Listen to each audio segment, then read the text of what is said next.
Good morning. Thanks for joining us. So today we will discuss about the recent issue where the Supreme Court given its verdict on the Vvpat slips which are used in the electronic voting machines. So let's look into this concept in detail. So in September 2023, the Association for Democratic Reforms, they filed a writ petition in the Supreme Court of India. What exactly this writ petition is? They're demanding for 100% verification of EVM votes with the Vvpat slips. By considering our audience, let's dive into the EVM work in progress. The EVM refers to an electronic voting machine which is used in the Indian polling system. An electronic voting machine consisting of two units, one a control unit and two a ballot unit. The ballot unit has a 5-meter cable which is used to join to the control unit with the ballot unit. So the control unit remains with the presiding officer or a polling officer, and the ballot unit is placed inside the voting compartment. The polling officer in charge of the control unit presses the ballot button provided on the control unit for releasing the ballot for the voter. It enables the voter to cast his vote by pressing the candidate button on the balloting unit against the candidate and symbol of his choice. The voter can vote by pressing the ballot button of his choice against the candidate whom he wants to vote for. After pressing the button, we will hear a beep sound. The voter will check the slip that appears in the transparent window of the Vvpat machine. The slip, generally consisting of the details like the candidate serial number, the candidate name, and the symbol. And this Vvpat will be visible for the 7 seconds before it drops into the Vvpat box. In 2013, the Supreme Court in Subramanya Swamy versus Union of India case, it clearly held that the Vvpat paper trials were an essential part of the election process. So it directed the Election Commission of India to take steps in this direction. Then the Election Commission of India introduced the concept of random checking of Vvpat in one polling booth in constituency. That means for every constituency, they want to take one Vvpat machine and they want to cross-check the EVM votes with the Vvpat slips. Then in 2019, in N. Chandrababu Naidu versus Union of India case, the court increased the mandatory Vvpat verification from 1 to 5 polling booths in each assembly segment. So currently, the Vvpat verification is mandatory in 5 randomly selected polling stations in a constituency. In March 2023, the Association for Democratic Reforms filed a public interest litigation in the Supreme Court stating that the current system was insufficient.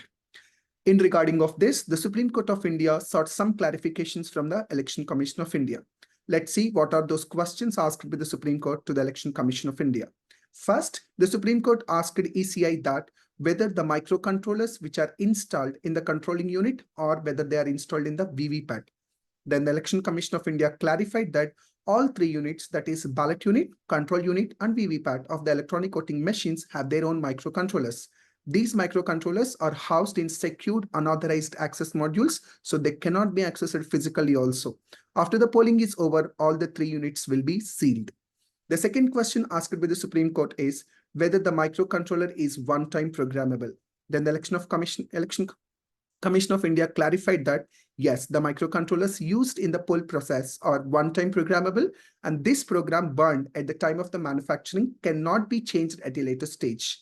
The third, the Supreme Court asked how many manufacturers are there to manufacture these symbol loading units, that is EVMs. The Election Commission of India said that currently they have 2 manufacturers, namely Electronics Corporation of India Limited, that is ECIL, and Bharat Electronics Limited, that is BEL. The fourth question asked by the Supreme Court was, what is the storage period of the electronic voting machines? Then the Election Commission of India clarified that after counting is over, all the EVMs are stored till the expiry of the 45-day limitation period provided for the institution of an election petition under the Representation of People's Act. Subsequently, on 46th day, the Chief Electoral Officer writes to the Registrar General of the concerned High Court to ascertain if any election petition has been filed, and only after receiving a written reply in negative, the district officer are directed to open the strong rooms. If any election petition is found to be filed, the strong rooms remain sealed and nobody touches it.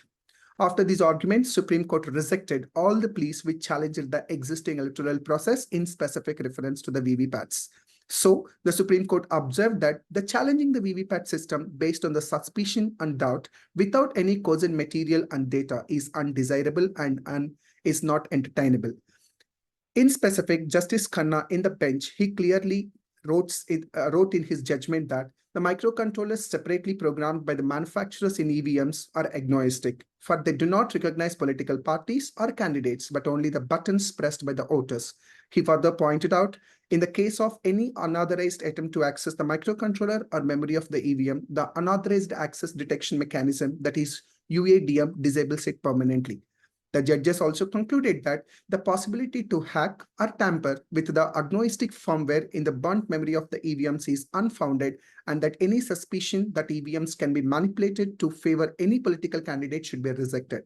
The judges also said that they took into the consideration that more than 4 crore Vvpat slips have been tailed till now with the electoral counts of their control units, and not even a single case of mismatch has been recorded so far, except in one case where the reason is a human error. That human error is this discrepancy during the mandatory verification of Vvpat slips happened in the polling station number 63, Maidukur Assembly constituency in Andhra Pradesh during the 2019 Lok Sabha elections. On verification, it was found that the discrepancy had arisen on account of failure of the presiding officer to delete the mock poll data, which is not possible to rule out the human errors. While acknowledging that voters have the fundamental right to ensure that their votes are accurately recorded, the court asserted that such a right cannot be equated with the right to 100% cross-verification of EVM votes with the Vvpat slips, or the right to physically access the Vvpat slips. So the Supreme Court rejected and dismisses all the pleas and issued a slew of measures to the Election Commission of India to make this process more secure and strong and fair. Thank you so much.